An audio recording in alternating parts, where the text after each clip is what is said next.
Bonjour à tous, j'espère que vous allez bien. On se retrouve aujourd'hui pour l'épisode numéro 4.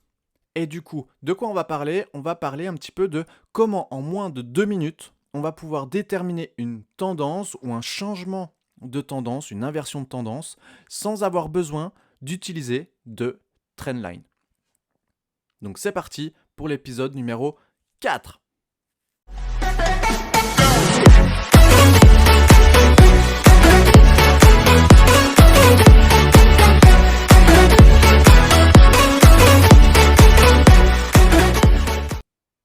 Donc du coup, aujourd'hui, alors graphique un petit peu particulier, je vous l'ai préparé à l'avance pour pas qu'on perde trop de temps. On va voir comment on va pouvoir déterminer très rapidement, très simplement, de manière vraiment, mais vraiment très simple, une inversion de tendance ou dans quelle tendance est-ce que l'on est si on arrive sur un graphique qu'on ne connaît pas. Ça fonctionne sur toutes les unités de temps, ça fonctionne sur tous les graphiques qui existent, crypto, machin truc. Donc du coup, on va avoir pour ça besoin de deux concepts. Le premier concept, c'est le concept de swing high et de swing low, que, attention, par la suite, j'appellerai haut et bas, ou point haut et point bas. D'accord? À ne pas confondre avec, vous savez, la théorie de d'eau où ils disent que la tendance est haussière quand les hauts sont de plus en plus hauts. En même temps, ça veut tout dire et rien dire. Donc, on va voir ça, comment améliorer un petit peu cette chose-là. Hein, par exemple, comme ici, on n'a pas de point. Par exemple, on a un point bas, un point bas, un point bas. Et pourtant, la tendance, elle est plutôt en consolidation. Comment est-ce qu'on sait? Bref. C'est quoi un swing high? C'est quoi un swing low? Très simple. Pour un swing high, on a besoin de 3 bougies. Une, deux, trois. La bougie du milieu, la bougie numéro 2, doit être plus haute que la bougie numéro 1 et que la bougie numéro 3. Donc c'est bien ici, c'est bien ce qu'on retrouve, elle est bien plus haute que la bougie 1 et que la bougie 3. Donc ça, c'est un swing high. Et maintenant, donc on appellera, je vous le rappelle, point haut à partir de maintenant. Et un swing low, c'est la même chose, 3 bougies, mais celle du milieu, la bougie numéro 2, doit être plus basse que la bougie numéro 1 et que la bougie numéro 3. Donc ceci est un swing low, appelé à partir de maintenant un point bas. Donc ce que j'ai fait ici là sur le graphique, en fait, je vous ai noté, donc sur cette partie-là, tous les points hauts, donc les swing high, et tous les points bas. Ils peuvent être beaux, oui, mais tous les points bas. Donc ces fameux swing low. D'accord? Maintenant, deuxième concept qui va nous permettre, en fait, en mettant les deux ensemble, de savoir est-ce que l'on est haussier ou baissier.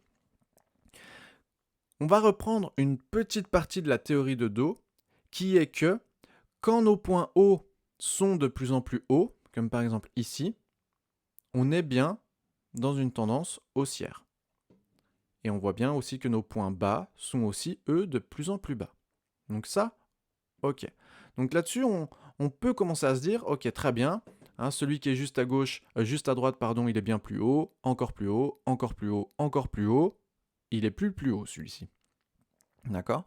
Donc en fait, le concept, il est ici, c'est que lorsqu'on a un point, donc là dans le sens des points hauts, lorsqu'on a un point haut ici qui est plus bas que celui-ci, donc on va reprendre une nouvelle fois 3 points hauts, 1, 2, 3. Lorsque le point numéro 2, comme le swing high et comme le swing low, lorsque le point numéro 2 est plus haut que celui, le point haut numéro 1 et le point haut numéro 3, alors celui-ci, on va l'appeler, on va le changer de couleur, on va l'appeler tout simplement un point haut intermédiaire. Donc ceux qui restent en bleu sont des points hauts court terme. Et ça va avoir son importance. On fait exactement la même chose avec les points bas. D'ailleurs, je viens de voir que j'en avais quand même. Alors, je ne les ai pas tous mis pour éviter que ça soit trop engorgé, mais il faut quand même qu'il y ait un minimum. D'accord? Donc, on va reprendre la même théorie avec nos points bas maintenant. Donc, ce point bas, ça veut dire qu'à droite et à gauche, il faut qu'il y ait un point bas plus haut, vu qu'on est en tendance haussière. Ici, on est plus bas, donc c'est pas bon. Ici, on est plus bas, donc c'est pas bon. On va rajouter celui qui est... Alors, on en a un ici, et on en avait un autre ici. Donc, ce point ici a bien un point bas plus haut à gauche, numéro 1, et numéro 3 aussi à droite. Donc celui-ci, on peut le changer de couleur, ça c'est un point intermédiaire.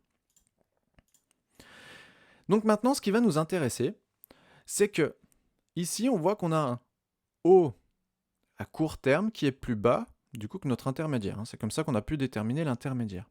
À partir de ce moment-là, on peut prendre le point, donc là on est bien sur une tendance haussière, on peut prendre le point bas qui est juste avant. Donc là on est sur cette bougie-là, 1, 2, 3. Le point bas ici est sur la bougie 1, 2, 3, la bougie rouge ici. Si jamais on vient casser le bas, du coup ici, on se retrouvera bien avec un point bas moyen terme, plus bas de nouveau. Donc ça viendrait marquer la cassure de notre structure et un possible retournement de tendance.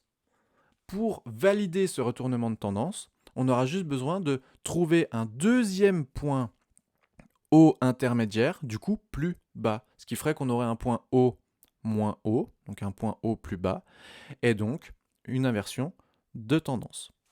Donc on va regarder ça. Donc par exemple ici on a un point bas, un autre point bas, donc très bien, là on commence à se poser des questions. Le point haut intermédiaire est bien lui aussi plus bas, et là on voit qu'il est plus bas, pas ici, alors on en a un ici mais en même temps on en a un autre, voilà, donc là ils sont à peu près aussi à la même hauteur, hein. On va même, hop, ils sont presque à la même hauteur, on a bien un point bas encore ici. Regardez celui-ci, du coup, ça c'est un point bas intermédiaire. Pourquoi? Parce que on a un point bas ici ou ici, peu importe, ça change rien. On a un point à gauche bas ici qui est bien, donc ces deux bas plus haut. Donc ça c'est de nouveau un bas intermédiaire. Il reste pour l'instant plus haut que celui-ci. Donc c'est ce que je vous disais pour l'instant sur cette partie-là. D'accord? Si on avait tracé une trendline, on pouvait tout simplement se dire il y aurait potentiellement un rebond ici intéressant. Donc pour l'instant, ça c'est juste un retracement, d'accord, mais où on commence à se poser quelques questions pour savoir si on n'est pas en train d'inverser la tendance. Point haut, point bas, point haut. Ici, on voit que du coup, ce point haut a bien deux points hauts de chaque côté plus bas, donc lui est de nouveau aussi un point haut intermédiaire. Et là, qu'est-ce qu'on voit? C'est que du coup, notre point haut intermédiaire ici est bien plus bas que celui-ci. Donc, il semblerait confirmer une nouvelle fois une inversion de tendance. Et du coup, à partir de là, on voit bien que on a de nouveau un bas intermédiaire ici, point bas plus haut à gauche et à droite. Donc ça, c'est de nouveau un bas intermédiaire qui est bien plus bas que ce bas ici. Donc là, on est bien, vous voyez, on a déjà déterminé, voilà.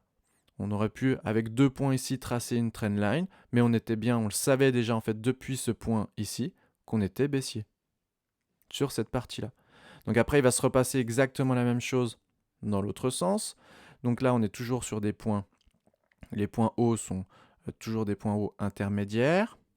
Point bas, ici encore intermédiaire, sur le même principe. Point haut. Alors, il va nous manquer un point haut apparemment. Non, c'est bon. Si, il nous manque forcément un point haut. Alors, ici et ici, mais peu importe, de toute façon, il ne change rien parce qu'on n'a pas... Voilà. Donc la seule chose là, ici, qui va de nouveau nous intéresser, c'est que on avait de nouveau un point haut ici, mais même principe. Regardez, donc on a un point haut intermédiaire ici, hein, sur le même principe. Ici et ici, c'est bien plus bas. Le point bas, donc on a un point bas intermédiaire ici,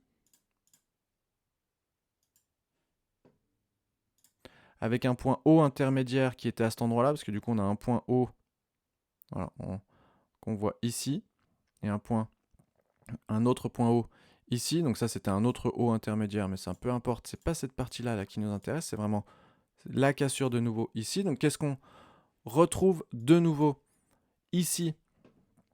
On voit point haut plus bas que celui-ci, donc ça c'est un point haut intermédiaire. Donc de nouveau, si on prend le point Bas juste à gauche de celui-ci, on est bien ici. Le point bas ici est bien plus bas.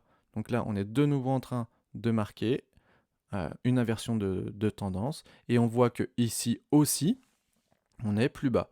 Et du coup, eh ben, on voit que par la suite, on entame cette fameuse chute.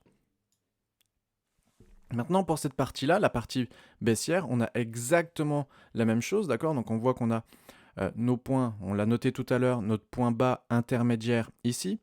Le point bas et le point bas sont bien plus hauts, d'accord? Donc, tout simplement, si on prend ici, on va prendre le point haut qui est, du coup, juste avant. Donc là, sur cet exemple, c'est un petit peu moins net, mais ça sera, en fait, alors c'est plutôt comment dire? C'est plutôt